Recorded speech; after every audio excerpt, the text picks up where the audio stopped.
આજે મરચાની આપણે એક એવી ટેસ્ટી રેસીપી બનાવીશું જેની પાસે દાળ, શાક, સંભારો કે અથાણા આ બધાનો સ્વાદ ફીકો લાગશે એવી સરસ સુપર ટેસ્ટી બને છે। એટલે બન્યા પછી એ તો પાક્કું જ છે કે ઘરના સૌને ખૂબ જ પસંદ આવશે। તો એના માટે મેં અહીંયા 150 ગ્રામ જેટલા મરચાં લીધા છે। મરચાંને આપણે 2 થી 3 વખત ખૂબ સરસ રીતે પાણીથી ધોઈ લીધા છે અને લૂછી પણ લીધા છે। હવે આપણે આ રીતે એક એક મરચું લેતા જઈએ અને એમાં ઊભો ચીરો લગાવી દઈએ। જો જે રીતે આપણે મરચાં ભરતા હોઈએ એ જ રીતે ચીરા લગાવવાના છે। પણ જુઓ, આ રીતે ચીરો લગાવ્યા પછી આપણે મરચાંને ભરશું નહીં, પણ એક અલગ રીતથી બનાવીશું જે ખાવામાં ખૂબ જ ટેસ્ટી લાગે છે। અહીંયા તમે જોશો કે મરચાં મેં એકદમ નાની સાઈઝના પસંદ કરેલા છે। તમારી પાસે જો મોટી સાઈઝના હોય તો તમારે એને 2 ભાગમાં વેચી લેવાના। અને આજે બજારમાં આવા એકદમ સરસ મજાના મરચાં મળી ગયા એટલે મને થયું કે આ રેસીપી હું તમારી સાથે શેર કરું। ખાસ કરીને આ મરચાં આપણને ચોમાસાની શરૂઆતમાં મળે છે અને ટેસ્ટમાં જોઈએ તો વધારે પડતા તીખા પણ નથી હોતા, જેથી વાનગી પણ એકદમ ટેસ્ટી એવી બનીને તૈયાર થાય છે। અહીંયા તમારી સાથે વાતો કરતા કરતા બધા જ મરચાંને મેં કટ લગાવીને તૈયાર કરી લીધા છે। હવે આપણે એમાં થોડું અમથું 5 ચમચી જેટલું મીઠું ઉમેરીશું અને પછી હાથની મદદથી સરસ રીતે મિક્સ કરી લઈશું। આ રીતે મીઠું ઉમેરવાથી અને મિક્સ કરવાથી દરેક મરચાં ઉપર એકદમ સરસ રીતે મીઠું લાગી જશે, જેથી રેસીપી આપણને બિલકુલ મોળી પણ નહીં લાગે। હવે આ રીતે મરચાંમાં મીઠું મિક્સ કર્યા પછી આપણે એને થોડી વાર માટે સાઈડ પર મૂકી દઈએ। હવે આપણે ગેસ ઓન કરી ગેસ ઉપર એક પેન મૂક્યું છે અને આ પેનની અંદર આપણે થોડા મસાલાને શેકી લેવાના છે। અહીંયા થોડી 5 ચમચી જેટલી મેં મેથી લીધી છે। મેથીનું પ્રમાણ આપણે એકદમ ઓછું રાખ્યું છે કેમ કે વધારે પડતી હોય તો એ કડવું લાગે। અને મોટી 2 ચમચી જેટલા આપણે અહીંયા શિંગદાણા લીધા છે। સાથે સાથે 1 ચમચી જેટલી લીધી છે વરિયાળી અને 1 ચમચી જેટલા તલ લીધા છે અને થોડી લીધી છે કસૂરી મેથી। આપણે અહીંયા બધી જ વસ્તુને સરસ રીતે શેકી લેવાની છે કેમ કે ચોમાસાને લીધે કસૂરી મેથી પણ થોડી ભેજવાળી થઈ જાય છે, સોગી થઈ જાય છે। સાથે સાથે શિંગદાણાને શેકવાથી પણ એનો ટેસ્ટ વધારે સરસ લાગે છે। તો આ બધા જ મસાલાને આપણે થોડા શેકવા ખૂબ જરૂરી છે, અંદાજે 1 મિનિટ સુધી। હવે જુઓ, અંદાજે 1 મિનિટ પછી આપણે ગેસની ફ્લેમને બંધ કરી દેવાની અને આ મસાલાને આ રીતે પેનમાં થોડી વાર માટે છોડી દેવાના, થોડા ઠંડા થાય ત્યાં સુધી। અને સરસ રીતે ઠંડુ થઈ જાય ત્યાર પછી આપણે એને એક મિક્સર જારમાં ટ્રાન્સફર કરીશું અને એકદમ ફાઇન પાવડર નહીં પણ થોડું અધકચરું રહે એ રીતે ક્રશ કરી લઈશું। જુઓ, આ રીતે આપણે પીસીને તૈયાર કરવાનું છે। ત્યાર પછી જુઓ, અહીંયા મીઠું છે એ મરચાંની અંદર સરસ રીતે મિક્સ થઈ ગયું છે। જુઓ, તમે જોઈ શકો છો એકદમ સરસ રીતે ઉપર કોટ થઈ ગયું છે। તો બસ આ રીતની સરસ મજાની ભીનાશ આવી જાય, મરચાં ઉપર થોડું મોઇસ્ચર લાગી જાય એટલે આપણે ગેસ ઉપર એક કડાઈ મૂકીશું અને કડાઈમાં અંદાજે 1 ગ્લાસ જેટલું પાણી ઉમેરીશું। ત્યાર પછી ઉપર સેટ કરીશું આ રીતે એક જાળી અને પ્લેટને થોડી ઓઇલથી ગ્રીસ કરી લઈશું અને ત્યાર પછી આપણે જે મરચાં તૈયાર કર્યા છે એને પ્લેટ ઉપર મૂકીશું અને થોડા છૂટા છૂટા સેટ કરીશું જેથી દરેક મરચાં વચ્ચે થોડી થોડી જગ્યા રહે। ત્યાર પછી કોઈ પ્લેટ કે ઢાંકણથી ઉપરથી કવર કરી દઈએ અને આ રીતે અંદાજે 5 મિનિટ સુધી સરસ રીતે સ્ટીમ થવા દઈએ। હવે અંદાજે 5 મિનિટ પછી મરચાંને ચેક કરી લઈએ। અહીંયા મરચાં એકદમ સરસ રીતે સ્ટીમ થઈ ગયા છે, સરસ રીતે બફાઈ ગયા છે। આ સ્ટેજે ગેસની ફ્લેમને આપણે બંધ કરીશું અને તૈયાર થયેલા મરચાંને એક પ્લેટમાં કાઢી લઈએ। તો જુઓ, અહીંયા મરચાં ખૂબ સરસ રીતે સ્ટીમ થઈ ગયા છે અને એમાં બિલકુલ પાણી પણ ભરાયું નથી। હવે આપણે આગળનું સ્ટેપ કરીશું। ત્યાર પછી આપણે એક કટોરી લઈએ અને એમાં અંદાજે 2 ચમચી જેટલું દહીં લઈએ।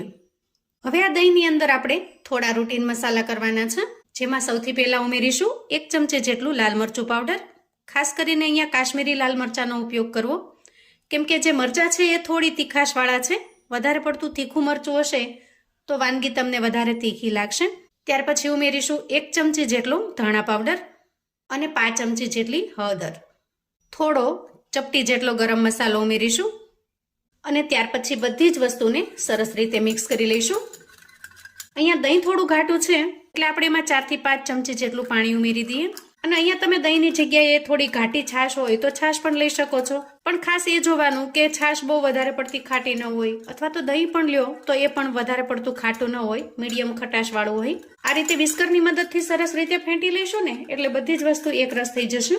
અને હવે ગેસ ઓન કરી ગેસ ઉપર આપણે એક પેન મૂકી દેવાનું છે અને પેનમાં આપણે એક મોટા ચમચા જેટલું તેલ લઈશું તેલ થોડું ગરમ થાય એટલે આપણે એમાં 1 ચમચી જેટલી રાઈ ઉમેરી દઈએ અને 1 ચમચી જેટલું આખું જીરું ઉમેરીશું. થોડું ક્રશ કરેલું આદું ઉમેરી દઈએ.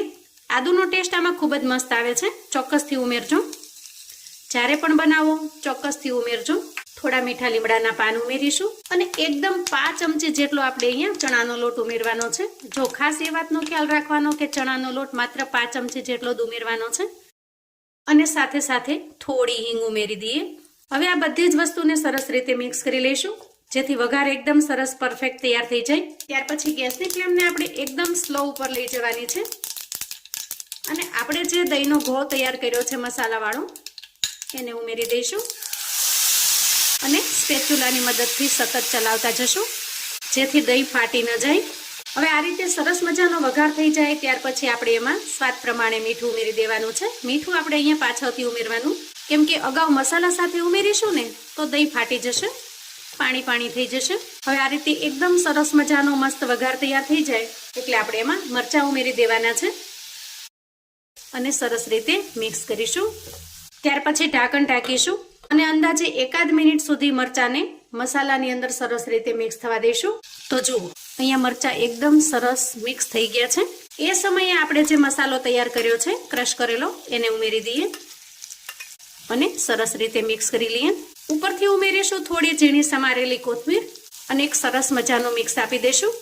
વાહ, જુઓ એકદમ ટેસ્ટી, ખૂબ જ મજેદાર અને ભર્યા વગર પણ તમને ભરેલાનો સ્વાદ આવે એવા સરસ મજાના મરચાં બનીને તૈયાર છે. જુઓ જોતા જ ખાવાનું મન થઈ જાય એવા સરસ ટેસ્ટી લાગી રહ્યા છે.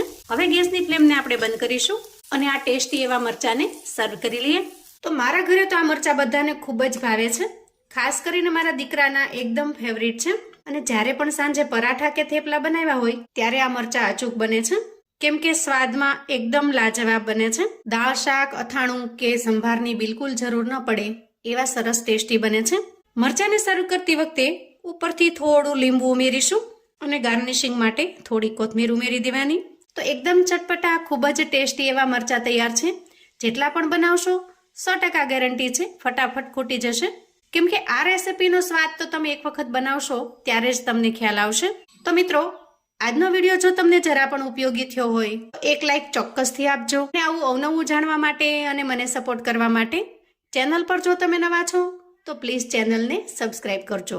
વિડીયો ગમે તો તમારા સગા સંબંધી મિત્રોને પણ શેર કરજો, જેથી એ લોકો પણ આ રીતે સરસ મજાની મરચાંની નવી રેસિપી બનાવીને તૈયાર કરી શકે. કોમેન્ટમાં મને ચોક્કસથી જણાવજો મિત્રો કે આજની આ મરચાંની યુનિક રેસિપી તમને કેવી લાગી છે. તો ફરી મળીશું એક નવી રેસિપી સાથે. ત્યાં સુધી આવજો મિત્રો.